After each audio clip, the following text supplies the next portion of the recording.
Travail numéro 2, on prend une résistance électrique. Alors c'est un fil, hein, c'est juste un fil traversé par du courant. C'est ça qu'on appelle une résistance électrique. Et si j'allume le générateur, on voit clairement que le fil se met à chauffer, hein, tellement chauffé qu'il est rouge. Et on va utiliser cette résistance pour chauffer de l'eau, donc pour chauffer une certaine masse d'eau.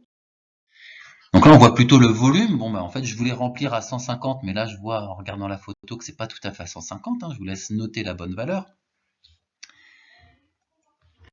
Et cette eau, on va la mettre dans un récipient qui lui aussi va chauffer. Donc, il faut connaître la masse, la masse du récipient que voici. Donc, je vous laisse noter la valeur.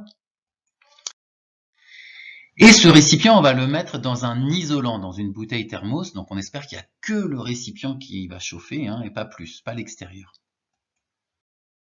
On rajoute l'eau dans le récipient. On va mettre la résistance dans l'eau. Voilà, tout est bien en place. Avant d'allumer le générateur, on note la température de l'eau, donc on rajoute un thermomètre dans l'eau. Voici le thermomètre, et on n'a pas encore allumé le générateur.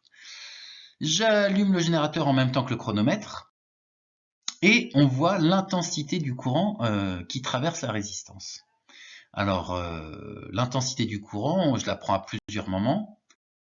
Un peu plus tard, ça n'a pas beaucoup varié. Hein. Encore plus tard, ça n'a pas beaucoup varié, c'est bien stable. Alors là, on a l'ampèremètre en gros plan, hein, ce qui permet de voir qu'on n'a pas des milliampères comme d'habitude. Hein. Là, on a branché l'ampèremètre dans la borne 10 ampères, ça veut dire qu'on a des courants qui peuvent monter jusqu'à 10 ampères. Et donc là, on ne voit pas des milliampères, hein, on a des ampères, c'est des courants très très forts. De la même manière, on peut voir la tension aux bornes de la résistance. Un peu plus tard dans l'expérience, ça a varié de pas grand-chose. Et là, on voit le branchement du voltmètre. Donc là, on a une observation en volts comme d'habitude. Ce qui va nous intéresser, c'est les valeurs de la température de l'eau et du récipient au cours du temps. Donc au bout d'une minute, voici la température. Au bout de 2 minutes, voici la température. Je vous laisse noter. Alors, à 3 minutes, j'ai peut-être pas bien touillé, parce qu'il y a un touilleur aussi dans le récipient, et dans ces expériences de température, il faut toujours bien touiller pour que la température soit bien homogène. Ce qui fait que j'ai repris la température, non pas à 4 minutes, mais à 3 minutes 30.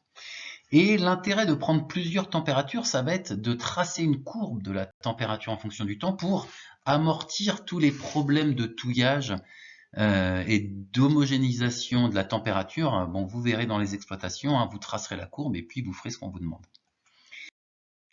Au bout de 4 minutes, voici la température. Et voilà, au bout de 5 minutes, voici la température. Alors attention, quand vous tracerez la courbe, on veut avoir le temps en secondes. Hein. On a déjà dit que les joules, c'est lié à des secondes. Alors après, ça dépend des unités. Mais il faut utiliser des secondes et non pas des minutes. Voilà, vous avez toutes les observations nécessaires pour faire l'exploitation du travail 2. Donc, c'est parti. Et puis, moi, je vous montre le travail 3.